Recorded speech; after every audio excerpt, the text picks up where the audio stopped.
Here we will discuss text back exercises. So, some of them we will write it in our notebook, the rest we will mark it in the textbook itself. So, first one, give two examples each of situation in which you push or pull to change the state of an object. Just I wrote about push when you close a drawer by pushing. Close the drawer by pushing. Move a wooden box by pushing. We can move a wooden box or a book by pushing. Pulling. We can draw water by pulling. Okay, we can draw water from a well by pulling the rope. We can open a drawer by pulling it. We can open the drawer by pulling it. Horse or animals pulls the cart. Animals pulls the cart. Second one, give two examples of situation in which applied force causes a change in the shape of an object. Applied forces causes a change in the shape of an object. When you apply force on a rubber band, it will change its shape. When you apply force on dough, it will change the shape.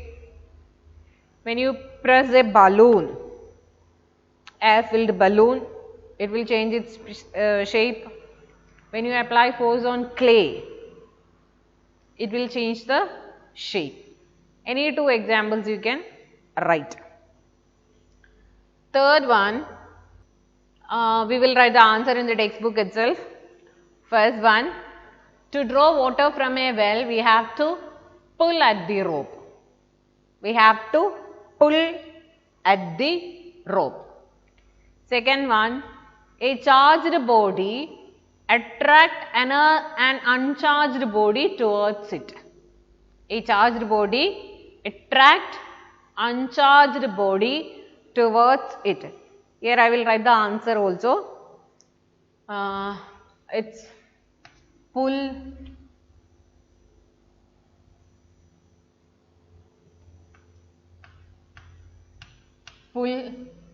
this one attract.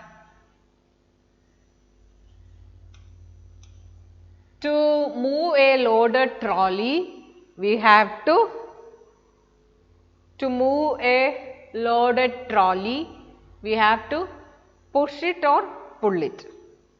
We can push it or we can pull it. Both are possible. Then north pole of a magnet repel the north pole of another magnet. North pole of a magnet repel the north pole of another magnet. So that one you have to mark in the textbook itself. Then fourth one also you can mark in the textbook itself. An archer stretches her bow while taking aim at the target. She then releases the arrow which begins to move towards the target.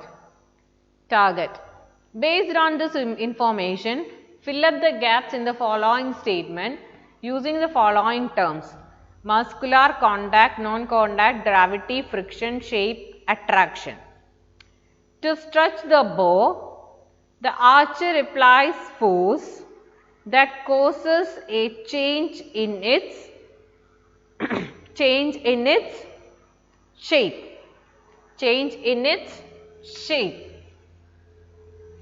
It will be stretched. So the shape will be, there will be a change in the shape. The force applied by the archer to stretch the bow is an example of muscular force. The force exerted by the archer to stretch the bow, he will use the muscle power, his muscle energy or muscular force to stretch the bow. So that is an example for muscular force. That is an example for muscular force. The type of force responsible for the change in the state of motion of the arrow. The type of force responsible for the change in the state of motion of the arrow is an example of contact force. Is an example of contact force.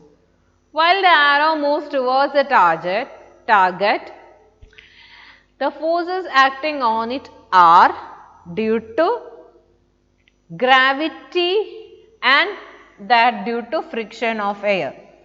Gravity and that due to friction of air. Due to friction of air. That also you can mark it in your, write it in your textbook itself. Then, in the following situations, identify the agent exerting the force and the object on which it acts. State the effect of the force in each case. So, first one I will do it for you, the rest you have to do it in your notebook. Squeezing a piece of lemon between the fingers to extract its juice. Squeezing a lemon between your fingers to extract juice. So, identify the agent. The agent is fingers. The fingers will apply force. So, that is an agent. Okay. Then, on which object it is acting? It is acting on lemon. It is acting on lemon. So, object is lemon. So, agent means who is applying or who is applying the force. Okay. That is a agent. Then, object means on which the force is acting. Then, what is the effect? What will happen when you squeeze a lemon to extract juice? Shape will change. Its shape will change. So, that first one I have done it. The rest you have to done it in your notebook.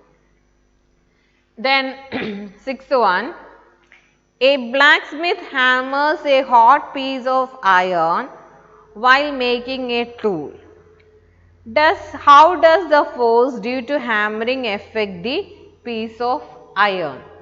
So, when you hammer a hot piece of iron, we can change the shape of that iron. We can make any tool or any tool from that iron piece. Means we can change the shape of that iron piece. Okay. The force due to hammering causes the change in the shape of the iron, and the iron can be molded in the shape of the required tool. It will change the shape of the iron and we can make any tool from that iron piece. Then seventh one, an inflated balloon was pressed against a wall after it has been rubbed with a piece of synthetic cloth. It was found that the balloon stick to the wall.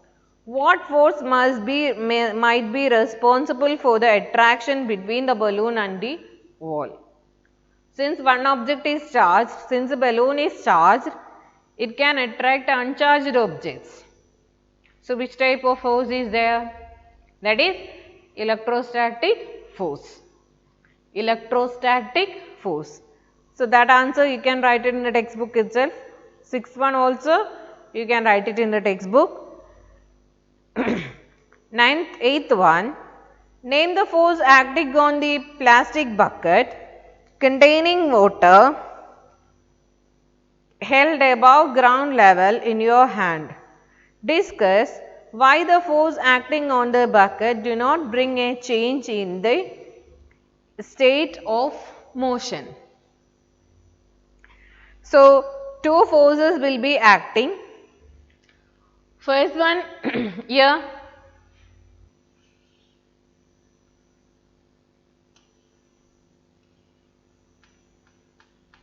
it's a bucket, a handle is there.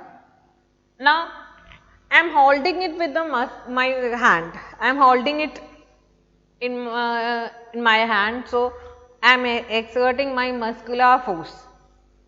My muscular force will be acting on this bucket and it is in the upward direction. Muscular force will be acting in the upward direction.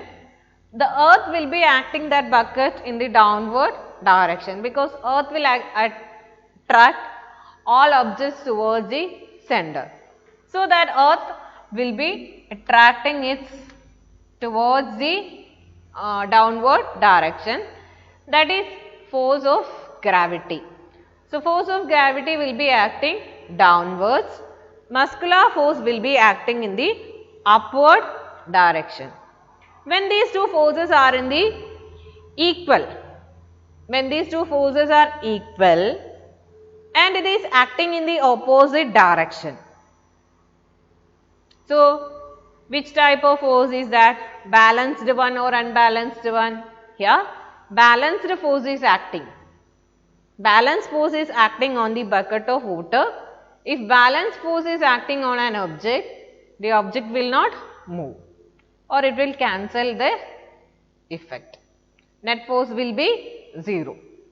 Okay. One is acting in the upward direction, other one is acting in the downward direction. Magnitude wise is same for both. So, when you calculate the net value, you will get 0 or you will say it is balanced force. So, the object will not move. That answer you have to write in your notebook. Draw the diagram of that bucket also. Then, a rocket has been fired upwards to launch a satellite in its orbit. Name the two forces acting on the rocket immediately after leaving the launching pad. A rocket has been fired upward to launch a satellite in its orbit. Name the two forces acting on the rocket immediately after launching the leaving the launching pad. So, two forces will be acting. One, the exhaust gases will be burned and it will be moving in the downward direction.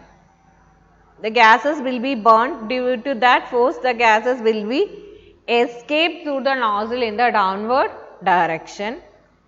Due to this force, this rocket is moved in the upward direction. Due to that force, the rocket is moved in the upward direction. Or in another way, the force that acts on a rocket leaves the launching pad as follows: gravitational force of the earth, frictional force of the air. Frictional force of the air. This one is about the exhaust gases will be burned out and that gases will escape through the nozzle in the downward direction, and due to that force this rocket will be moving in the upward direction. This explanation is based on the 9th standard topic. This one regarding your 8th standard topic. Then when you press the bulb of a dropper with its nozzle kept in water, air in the dropper is seen to escape in the form of bubbles. Once we release the